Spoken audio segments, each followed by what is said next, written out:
என்ன மானமுள்ள பொண்ணுன்னு மதுரையில் கூப்பிட்டாங்க, சிங்கப்பூரில் கூப்பிட்டாங்க, அங்கே கூப்பிட்டாங்க. இப்போ இன்றைக்கி கூட வந்து பார்த்திங்கன்னா, இப்போ காலையிலேருந்து திருப்பி அது ஒரு அதாவது மக்கள் பிரச்சனை பேச வேண்டிய நேரம் இது. இந்த நேரத்தில் வந்து நாங்கள் வந்து கூட்டணி இல்லாமல் யாரும் ஆட்சி அமைக்க முடியாது அப்படி இப்படின்லாம் இப்போ பேசிட்டு இருக்காரு. இது இது இந்த இந்த இது பேச்சு எங்கேருந்து வருதுன்னா, தாவேக்காவால் விஜய் அவர்களால் கொடுக்கக்கூடிய அந்த தைரியத்தினால் வர பேச்சு. இதெல்லாம் வந்து என்ன ஆகும்னா, மக்கள் பிரச்சனையை காங்கிரஸ் ஆல்ரெடி பேசுறது கிடையாது. மக்கள் பிரச்சனையை பேசாமல் இப்படியே உருட்டிக்கிட்டு திமுக வந்து எங்களை மீறி போக முடியாது, இது பண்ண முடியாது. இது எதுக்குன்னா, கூட்டணி விட்டுலாம் போக மாட்டாங்க. பேரம் பேசுறதுக்கு தான். நான் என்ன சொன்னேன்னா, இப்போது சரி, இப்போ இவங்களுக்கு என்ன வேணும்? ஆட்சியில் அதிகாரம், ஆட்சியில் பங்கு, ரைட்டு. ஃபஸ்ட்டு ஜெயிக்கணும்ல. ஒரு வேளை நீங்கள் அதிகமான சீட்டு வாங்கி நீங்கள் தோற்று போயிட்டு நேரோ மார்ஜினில் போயிடுச்சு, வேறு ஒரு கவர்மெண்ட் வந்துச்சு, அப்போ என்ன பண்ணுவீங்க? ஃபஸ்ட்டு சரி. ரெண்டாவது, உங்களுக்கு என்ன ஆப்ஷன் இருக்குது? அதிமுகவில் போய் சேர போகிறீங்களா?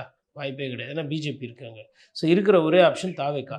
இங்கே வந்து ஒரு 25 சீட்டோ இல்லை 30 சீட்டோ தராங்கன்னா, அதில் வந்து குறைஞ்சது ஒரு 15லேருந்து 20 சீட்டு ஜெயிக்கிற அந்த கெப்பாசிட்டி அந்த கட்சிக்கும் இருக்குது. கூட்டணி வலிமையில் அவங்க தள்ளின்னு வருவாங்க. நீங்கள் போய் 70 சீட்டு வாங்குறீங்க, எங்கே விஜய் கிட்ட எத்தனை சீட்டு ஜெயிப்பீங்க? 5 சீட்டு ஜெயிக்க முடியுமா? 70 சீட்டு வாங்கிட்டு அவங்களே 5 சீட்டு மொத்தமாக வருவாங்களான்னு தெரியாது. அப்போ அதாவது ஆசை என்பது ஓகே, உழைக்காமலே பேராசைப்படுறது இப்போ ஒரு மாடர்ன் ட்ரெண்டாக இருக்குது.